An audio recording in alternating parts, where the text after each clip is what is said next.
So ఎలా ఉన్న wheel క్యాప్ని మనం మ్యాగ్ వీల్ లుక్ అంటే ఎలా మార్చడానికి మనం చేసిన వీడియోలో ఇది లాస్ట్ పార్ట్.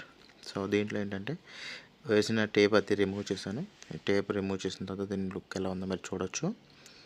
సో ఫస్ట్ ఈ టాటా లోగో ఉన్న దగ్గర రిమూవ్ చేసి అసలు ఎలా వచ్చిందో అన్నది చూసాను. నాకు కూడా డౌటే ఇది కరెక్ట్గా వస్తుందా లేదా అని. సో అక్కడ రిమూవ్ చేసిన తర్వాత నాకు కొంచెం కాన్ఫిడెన్స్ వచ్చింది, కరెక్ట్గానే వచ్చింది. ఎందుకంటే ఆ గ్యాప్స్లోంచి పెయింట్ లోపలికి వెళ్ళిపోయి మనం ఏదైతే కవర్ చేయాలనుకున్నామో ఆ ఏరియా కూడా పట్టేస్తుందేమో అని డౌట్ ఉంది. అందుకని నేను డౌట్ పడ్డాను. బట్ స్టిల్ బాగానే వచ్చింది. మొత్తం రిమూవ్ చేశాను. ఇది ఫాస్ట్ ఫార్వర్డ్లో పెట్టాను చూడండి. మొత్తం రిమూవ్ చేసిన తర్వాత మనకి అచ్చంగా ఎలా అయితే మనం ఎక్స్పెక్ట్ చేసామో ఇమేజ్లో మీకు ఎలా అయితే కనిపిస్తుందో అచ్చం అలాగే వచ్చింది. మీరు కావాలితే చూడొచ్చు. లాస్ట్లో మళ్ళీ ఇమేజ్ పెట్టాను.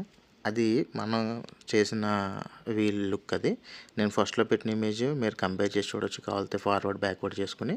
ఫస్ట్లో పెట్టింది ఏమి ఇంటర్నెట్లో డౌన్లోడ్ చేసిన ఇమేజ్, అండ్ లాస్ట్లో నేను అప్లోడ్ చేసిన వీడియో వచ్చేసి ఫోటో వచ్చేసి మనం డైరెక్ట్గా ప్రాజెక్ట్ వర్క్లో చేసిన వీడియో అనమాట. సో ఈ వీడియోలో మనకి లాస్ట్లో ఉన్న ఇమేజ్ ఎక్సలెంట్గా వచ్చింది అవుట్పుట్ అయితే. సో ఇది ఒక వీల్ మాత్రమే నేను చేసింది, రిమైనింగ్ ఇంకా 3 వీల్స్ ఉన్నాయి. వాటికి వీడియోస్ అప్లోడ్ చేస్తాను లేదో తెలియదు, కానీ ఈ వీడియో అయితే నాకు ఎక్సలెంట్గా అనిపించింది. నాకు నచ్చింది, చాలా బాగా నచ్చింది. మీరు కూడా మ్యాగ్ వీల్స్ కోసం ఎక్కువ ఖర్చు పెట్టకుండా మనం సింపుల్గా ఈజీగా ఇంట్లో ట్రై చేయడానికి ఉన్న ఇవేని ఉపయోగించుకొని అలా చేసేస్తేనే మనకి చాలా కాస్ట్ ఎఫెక్టివ్. ఎందుకంటే మ్యాగ్ వీల్స్ వెనకాల పడడం కన్నా ఇది మనకి cheap and best, very useful. నాకైతే చాలా బాగా నచ్చింది.